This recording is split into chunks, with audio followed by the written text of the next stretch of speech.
Hello, আসসালামু আলাইকুম। কেমন আছেন বন্ধুরা সবাই?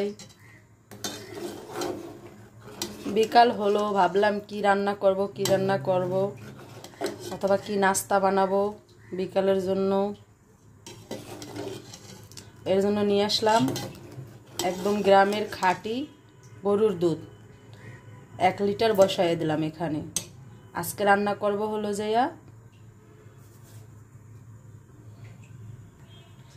সাবুদানার পায়েস। কে কে খাইতে পছন্দ করেন সাবুদানার পায়েস বলবেন, কমেন্ট করে জানাবেন। কিন্তু একদম খাঁটি গরুর দুধ, কোনো ভেজাল নাই। জাল বসাইয়ে দিছি, এখন এটা জাল হইতে থাকুক, ঠিক আছে। এখানে সাবুদানা নিয়ে নিছি। সেই সাবুদানা আমি, যেহেতু আমার ঘরে একটু পুরান হয়েছে, অনেক দিন ছিল, আনছে, আমার খাওয়া হয় না। এরকম আমি অনেক খাবার দাবার নষ্ট করে ফেলাই দিই। তাই ভাবলাম আজকে দিনে যেহেতু খাঁটি গরুর দুধও আছে ঘরে, তাহলে একটু বিকালবেলা পায়েস রান্না করি। আমার হাজবেন্ডও পছন্দ করে, আমিও পছন্দ করি। এখন এইটা একটু আমি হালকা কোনোভাবে আলতোভাবে একবার পানি দিয়ে ভাসাই নেব। এখন দুধ লাই গেলে দুধের মধ্যে দিয়ে দেব।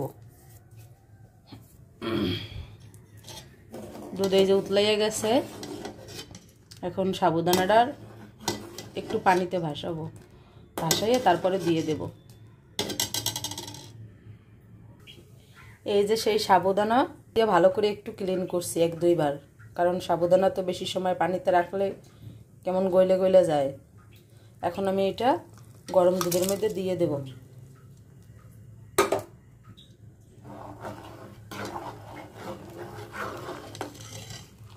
কে কে সাবুদানার পায়েস খান কমেন্ট করে জানাবেন, কার কার ভালো লাগে। আমরা মাঝে মাঝেই খাই। এখানে দিয়ে দিলাম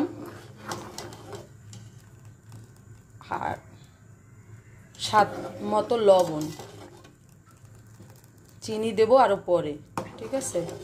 আর এটা আমি এখন মাঝে মাঝে নাড়তে হবে, নাহলে কিন্তু নিচে লাইগা যাবে সাবুদানা, ঠিক আছে। সাবুদানার পায়েস করতে হলে যে কোনো পায়েসেই বারে বারে একটু নাড়া দিতে হয় আইসা, ঠিক আছে।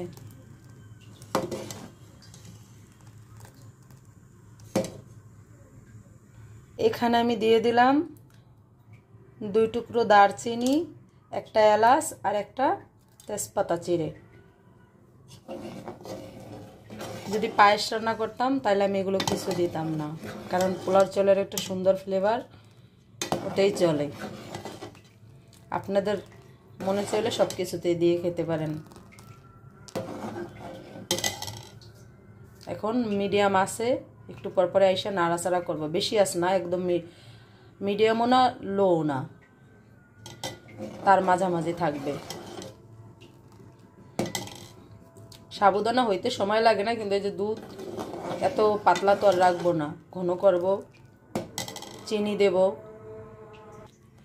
এখন আমি এ জায়গায় দিয়ে দেব চিনির পরিমাণটা দেখছেন, এখানে কিন্তু 1 কাপ হবে, 1 কাপ চিনি হবে, কিন্তু এই কাপটা না, এমনি 4 কাপের 1 কাপ চিনি হবে। পুরোটাই আমি দিয়ে দেব। আপনারা আপনাদের স্বাদ মতো খাবেন, আমি আমার স্বাদ মতো দিছি, ঠিক আছে।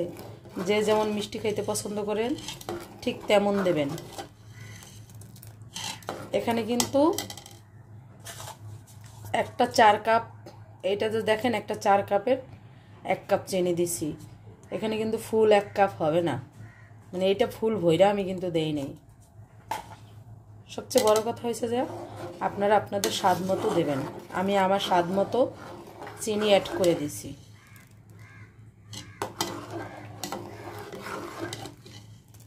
আরও ঘন করব।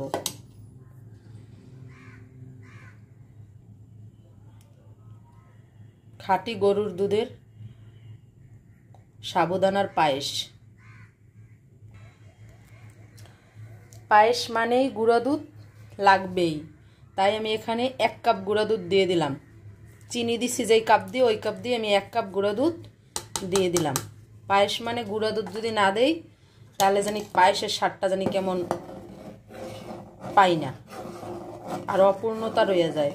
এখন এটা আমি ভালো করে নাড়া চাড়া দেব, আস্তে আস্তে মিশে যাইবে। গুঁড়া দুধ দিলে পায়েসের, যে কোনো পায়েস গুঁড়া দুধ দিলে লাস্টে পায়েসের স্বাদ দ্বিগুণ বেড়ে যায়।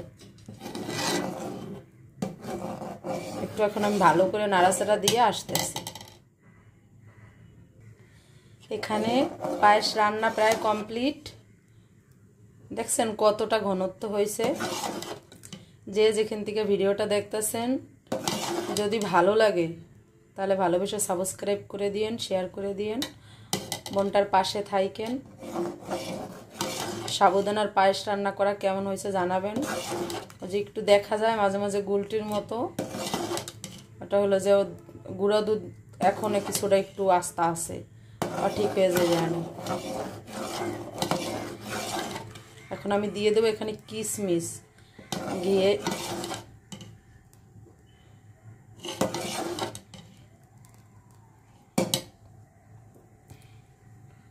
একটু একটু পরে নামাই ফেলাবো, কারণ অনেক ঘন হয়েছে, আর ঘন করব না।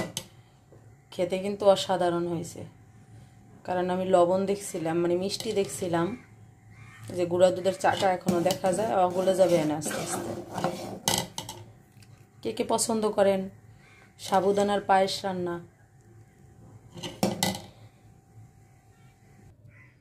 বন্ধুরা রান্না কমপ্লিট। এখন আমি এখানে দিয়ে দিলাম কিশমিশ ভাজা তেলের মধ্যে। ঠিক আছে, বিদ্যুৎ চলে গেছে, তেমন কিছু আর শেয়ার করতে পারলাম না। আজকে এই পর্যন্তই। ভালো থাকেন সবাই। কেমন হয়েছে রান্না জানাবেন। আল্লাহ হাফেজ।